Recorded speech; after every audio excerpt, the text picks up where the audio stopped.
بسم اللہ الرحمن الرحیم۔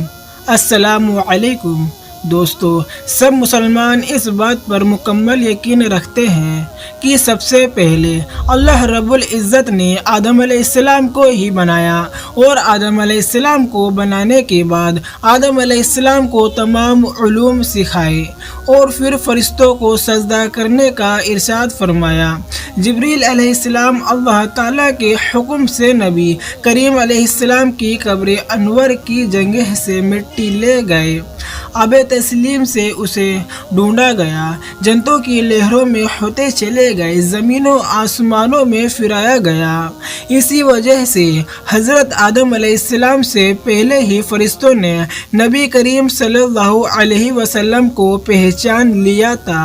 پھر اس مٹی کو آدم علیہ السلام کے جسم سے ملا دیا گیا اور نور محمد صلی اللہ علیہ وسلم سے آدم علیہ السلام کی پیشانی کو چمکایا گیا۔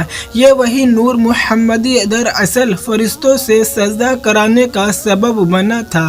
امام رازی نے تفسیر کبیر میں درج کیا ہے کہ بے شک فرشتوں کو آدم علیہ السلام کو سجدہ کرنے کا حکم اس لیے دیا گیا تھا کہ آپ کی پیشانی میں محمد صلی اللہ علیہ وسلم کا نور رکھا گیا تھا۔ علامہ عروسی رحمۃ اللہ تعالیٰ علیہ بھی فرماتے ہیں کہ در حقیقت حضور صلی اللہ علیہ وسلم کی مخلوق میں اللہ تعالیٰ کے خلیفہ اعظم ہیں، اور زمینوں اور بلند آسمانوں میں سب سے پہلے مقدم امام حضور ہی ہے۔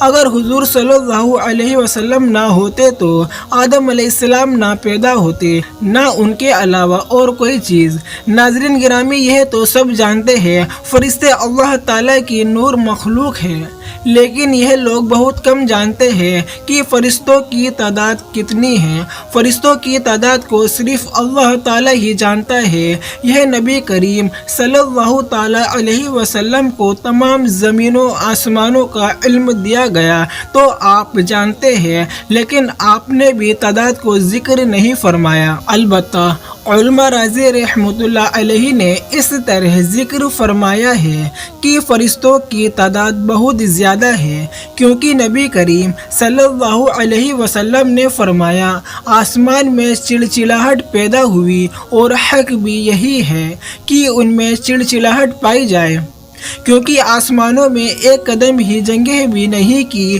وہاں کوئی فرشتہ سجدہ یا رکوع نہ کر رہا ہو۔ تمام انسان، جن، حیوان، پرندے آدی جانور صرف روئے زمین کے موت کے فرشتوں کا 10واں حصہ ہے۔ پھر یہ بھی ان تمام کے ساتھ مل کر پہلے آسمان کے فرشتوں کا 10واں حصہ بنتے ہیں۔ پھر یہی سلسلہ 7ویں آسمان تک، پھر عرش کے پردوں کے ساتھ، اور حاملین عرش فرشتوں کی تعداد کے مقابلے میں یہ ایسے ہے جیسے سمندر کے مقابلے میں ایک قطرہ ہو۔ ناظرین گرامی، ایک بات اور بھی بڑی توجہ طلب ہے کہ ابلیس کی اثر کیا ہے۔ یہ بات عموماً ہمارے معاشرے میں سننے کو ملتی ہے کہ ابلیس فرشتہ تھا یا جن تھا۔ کچھ احباب کہتے ہیں کہ ابلیس پہلے فرشتہ تھا، اور کچھ کہتے ہیں کہ فرشتہ نہیں تھا بلکہ جن تھا۔ کچھ حضرات اس طرف ہے کہ ابلیس فرشتوں سے علیحدہ ہے، کیونکہ فرشتے نور سے پیدا ہے اور یہ نور یعنی آگ سے پیدا ہوا ہے۔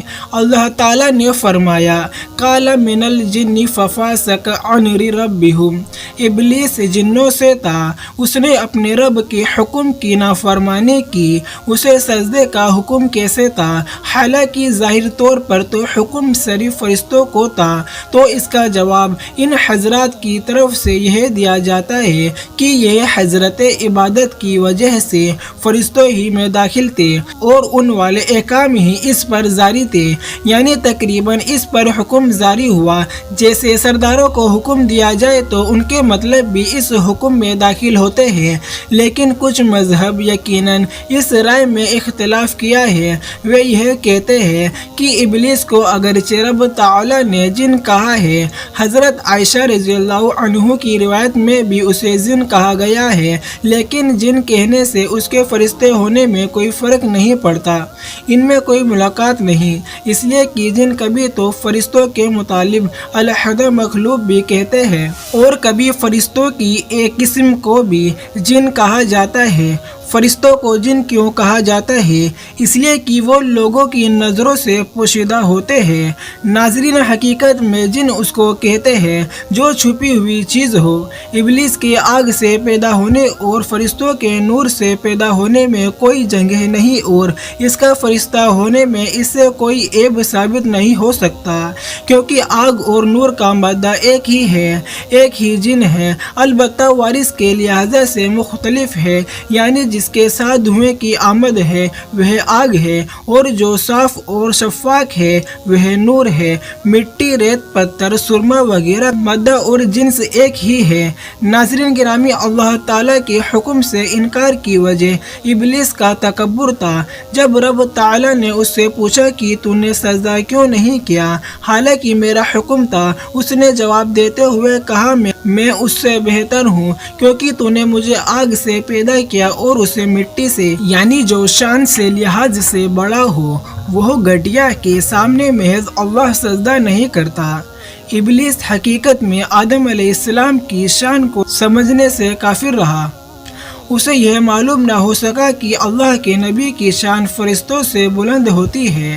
جبکہ اس نے اللہ کے حکم کا انکار کیا تو رب تعالیٰ نے ارشاد فرمایا، فخر الدین ہے ان کا عظیم و علی اللہ تعالیٰ کا دین، تو جنت سے نکل جا کہ تو مردود ہے، اور بے شک قیامت تک تجھ پر لعنت ہے۔ سالوں بھر عبادت کرنے والا رب کا مقرر نبی کی شان میں گستاخی کرنے سے ایک پل بھر میں مردود ہو گیا، جنت سے نکال دیا گیا، قیامت تک لعنت کا مصاحب ٹھہرا۔